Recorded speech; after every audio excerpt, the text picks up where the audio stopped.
Today we are looking at Andrew Tate's first chess game out of jail. The game is action-packed and at the end it gets nasty. So in this game, Andrew Tate is rated 1637, his opponent is rated 1649, and it was a 5-minute game played on chess.com. Andrew opens up with the move d4, nothing uncommon there, and it's actually said that when Andrew was in jail, he was able to play up to 21 moves of blindfold chess without losing the position, which is actually extremely impressive. And after d4, we see knight f6. This is the most common way for black to combat this move. c4 and now d5. So now we are in the queen's gambit declined. And what I like to do here is play a move like knight c3 or develop my knight. So that's the most commonly played moves. Another really good idea here is just to exchange here. And when this knight takes back, play e4 and grab the center. Instead of any of this, we see the 6th most popular move here by Andrew, and he goes bishop g5. It's about to get interesting because after dc3 and e3, trying to win back this pawn, black leaps into the center with his knight and goes knight e4. Now, if you're white here, you can play knight f3, defending this bishop, or you can try and preserve your bishop with the move bishop h4, and bishop h4 is what was played in the game. However, black lashes out with the move g5, attacking this bishop g3, but now knight g3 and hg3. So here black has the bishop pair. However, in compensation for this, Tate has the open h file, so a very interesting position. And here black goes bishop e6, defending this pawn. It's normally not a good idea in chess to develop your bishop in front of a pawn. Here it's not the end of the world because Andrew slides his queen early on into the game and goes queen a4 check, checking this king. c6 is played, blocking the check here. You know, you're in check, you have to block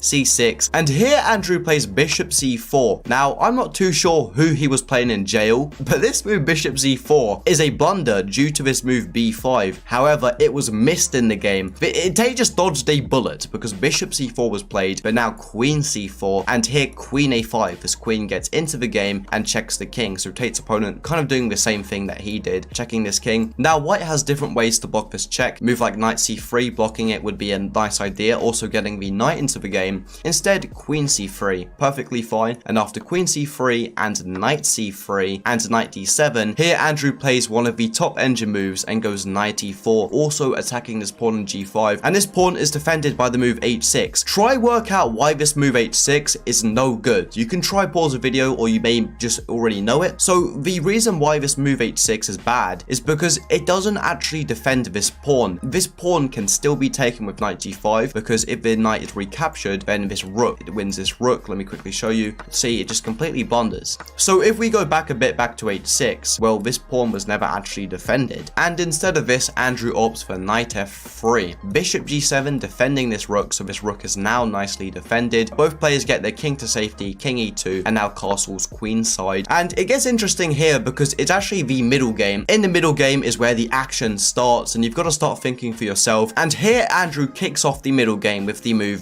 b4, so a very aggressive move. He's coming for his opponent's neck. f5, attacking this knight. This knight has to move. Knight c5, the knight is exchanged, takes and takes. So now Tate has the open b file, and we see rook h to e8, we see a4 and a6, and here rook h to d1. Now what's interesting here is that instead of playing the move e5, just completely blasting open the center, which would favor black as he has the strong bishop, instead of going e5, we see e6, which is way more passive, and this move will allow Andrew to actually have a lot more fun in this position. And after king e6, king f1 and bishop f6. Now bishop f6 isn't the greatest of moves because it doesn't really do too much. Rook d2 is played. Andrew is preparing to double up his rook, so getting his rooks on the d file. Rook h8, rook b1, and now h5. So it's a complete race here. These pawns are flying up the board trying to attack this king, and the h file might be opened as well. But here Tate creates his own problems with the move rook b2. So now he's threatening to actually take this pawn on b7. For that reason, the move rook d7 is played, defending this pawn. But now Tate plays a great move. He goes knight d2. So he's looking to penetrate these lovely holes. If you look at black's position, this is just Swiss cheese. There's holes everywhere. So black has to do something. h4, the race is on. gh4 and rook h4. And here the move knight c4 would be great. Instead we see king g1, which is also fine. e5 trying to open up the position. And also after this move e5, the time on the clock is Andrew has 3 minutes 16 seconds and his opponent has 3 minutes 31 seconds. And now the move g3 would be very strong, kicking this rook away and then going knight c4. Instead of going g3 first and giving this king a bit more breathing room,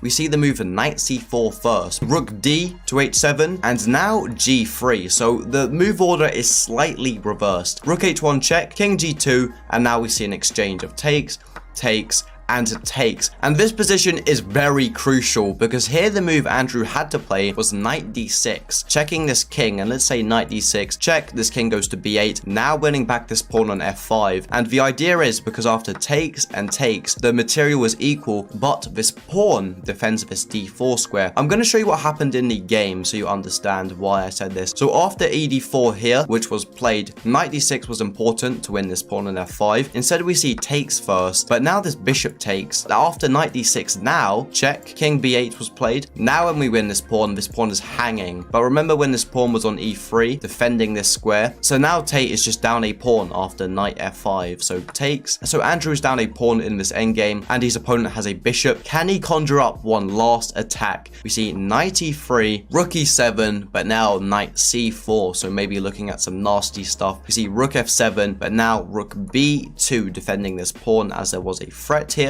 King a7, and now knight a5, bishop b6 anyway, attacking this knight. We see knight c4, and now bishop c7, so this bishop has rerouted. The move f3 was played, a5, and now g4. We see b6. All really black needs to do here is just make a passed pawn, because after rook e2, king b7, knight e5, rook f4, and here the move knight g6. Here, after black takes this pawn, Andrew unfortunately resigns. And I will be covering Andrew Tate's first win out of prison, so make sure you subscribe if you want to see that video. If you enjoyed this video, I think you might enjoy this video. Have a good day.